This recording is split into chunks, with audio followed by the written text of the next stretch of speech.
Assalamualaikum warahmatullahi wabarakatuh. Alhamdulillahi rabbil alamin. Wassalatu wassalamu ala asyrafil anbiya'i wal mursalin wa ala alihi wa sahbihi ajma'in. Syukur alhamdulillah, saudara seiman, kembali lagi di channel Jendela Hikmah.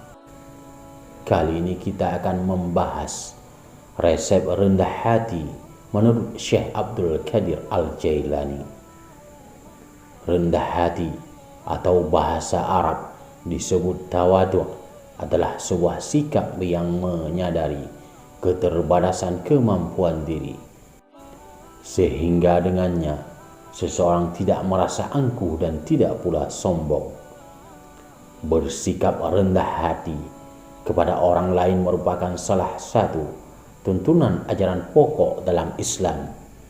Nabi Muhammad sallallahu alaihi wasallam adalah suri teladan bagi kita dalam menjalani kehidupan bermasyarakat dan berinteraksi sosial. Ketika berinteraksi, Nabi selalu mengedepankan sikap rendah hati kepada siapapun tanpa memandang status sosial, golongan dan ras, sebab hal tersebut merupakan perintah Allah kepada nabinya. Ada banyak ayat yang membahas tentang perintah Allah agar berlaku rendah hati kepada semua manusia. Pertama, perintah untuk lemah lembut kepada orang lain, sebab jika berlaku angkuh dan keras hati, niscaya mereka para pengikutnya akan berpaling. Allah Subhanahu wa ta'ala berfirman, maka berkat rahmat Allah, engkau Muhammad berlaku lemah lembut terhadap mereka. Sekiranya engkau bersikap keras dan berhati kasar, tentulah mereka menjauhkan diri dari sekitarmu. Al-Quran Surat Ali Imran ayat 159. Kedua, larangan untuk berlaku sombong dan membanggakan diri. Allah Subhanahu wa ta'ala berfirman, dan janganlah engkau berjalan di bumi ini dengan sombong, karena sesungguhnya engkau tidak akan dapat menembus bumi dan tidak akan mampu menjulang setinggi gunung. Al-Quran Surat Al-Isra ayat 37. Ketika larangan merendahkan orang lain dengan memalingkan wajah, Allah Subhanahu wa ta'ala berfirman, dan janganlah kamu memalingkan wajah dari manusia karena sombong, dan janganlah berjalan di bumi dengan angkuh. Sungguh Allah tidak menyukai orang-orang sombong dan membanggakan diri. Al-Quran Surat Luqman ayat 18. Semua ayat diuraikan di atas menyatakan bahwa bersikap rendah hati adalah tuntutan pokok ajaran Islam. Namun, bagaimana cara kita agar mampu bersikap rendah hati kepada seluruh manusia di muka bumi ini?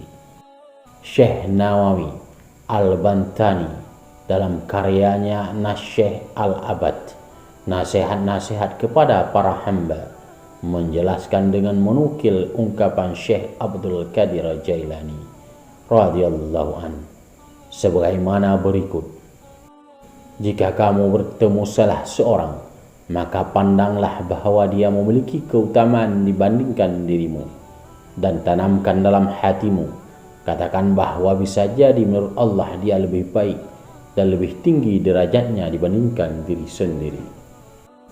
Jika melihat orang yang lebih muda, maka katakan bahwa dia tidak atau belum melakukan dosa kepada Allah, sementara saya telah melakukan dosa kepadanya, maka tidak dapat dipantah lagi bahwa dia lebih baik daripada saya. Jika melihat orang yang lebih tua umurnya, maka katakan bahwa dia lebih dulu beribadah kepada Allah dibandingkan saya. Jika melihat orang alim, maka katakan bahwa dia telah berkontribusi dengan ilmunya, sedang saya belum mampu melakukannya, dan dia mendapatkan apa yang belum saya capai, dan mengetahui apa yang tidak saya ketahui, dan dia mengamalkan ilmunya. Jika melihat orang bodoh, maka katakan bahwa dia melakukan dosa kepada Allah karena kebodohannya, sementara saya melakukan dosa dalam keadaan sadar. Saya tidak tahu bagaimana kelak saya berakhir atau bagaimana dia berakhir. Jika melihat orang kafir, maka katakan saya tidak tahu, barangkali ia masuk Islam dan berakhir dengan amal yang baik, dan barangkali saya jadi kafir dan berakhir dengan amal yang buruk. Sungguh mendalam nasihat di atas, dan jika diamalkan tentu akan memberikan dampak positif dalam interaksi sosial antar manusia. Tak akan ada orang yang merasa sok-sokan dan meremehkan orang lain. Tak akan ada kisah yang mengerikan tentang bully, dan tak akan ada lidah yang gemar menyinyir. Seorang ulama berkata, mulia tanpa sombong dan tawaduk atau rendah hati tanpa merendahkan diri, begitulah seharusnya dilakukan. Meskipun kepada menghadap ke langit, namun kaki tetap berpijak di bumi. Wallahu a'lam. Semoga bermanfaat. Assalamualaikum warahmatullahi wabarakatuh.